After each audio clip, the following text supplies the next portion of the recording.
মৰমৰ শিল্পী জুবিন গাৰ্গলৈ হোজাই মৰকজুল মা আৰিফৰ শ্ৰদ্ধাঞ্জলি জ্ঞাপন। জনপ্ৰিয় শিল্পীগৰাকীৰ মৃত্যুত শোকত বিহ্বল মৰকজুল মা আৰিফৰ প্ৰতিজন সদস্য।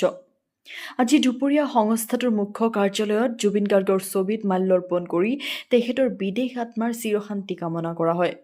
মৰকজুল মা আৰিফৰ HR বিভাগৰ সদস্য সুলেমান হাইদৰে আধৰা অনুষ্ঠানত সংস্থাটোৰ সভাপতি মৌলানা পাৰভেজ আলম কাছিমি, সাধাৰণ সম্পাদক জাহিদুল হক চৌধুৰী আৰু উপদেষ্টা আব্দুল হান্নান উপস্থিত থাকে।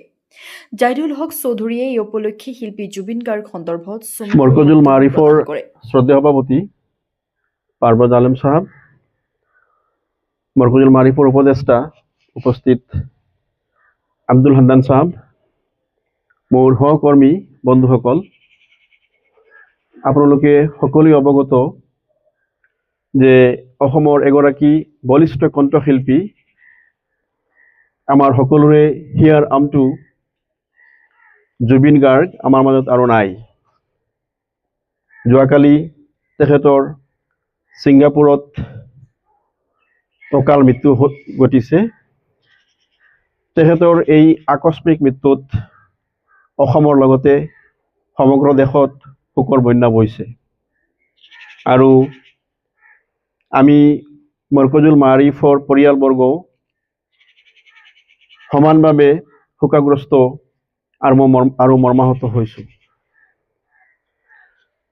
জুবিন গাৰ্গ কেৱল এগৰাকী গায়ক নাছিলে, তেওঁ আছিল এগৰাকী শিল্পী, এগৰাকী সংগ্ৰামী। তেওঁ সমাজৰ বাবে, দেশৰ বাবে মাত মাতি গৈছিল। এই মহান শিল্পীগৰাকীক হেৰুৱাই আমি সকলোৱে শোকাগ্ৰস্ত হৈছোঁ আৰু এই মুহূৰ্তত আমি তেখেতক শ্ৰদ্ধাঞ্জলি অৰ্পণ কৰিছোঁ। লগতে তেওঁৰ বিদেহ আত্মাৰ সদ্গতি আৰু চিৰশান্তি কামনা কৰিছোঁ আৰু ইয়াৰ লগতে তেখেতৰ পৰিয়ালবৰ্গলৈ আমাৰ সমবেদনা জ্ঞাপন কৰিছোঁ। জুবিন গাৰ্গ আমাৰ মাজত যদিও জীৱিত অৱস্থাত নাই, কিন্তু তেখেতে আমাৰ হিয়াত সদায় থাকিব।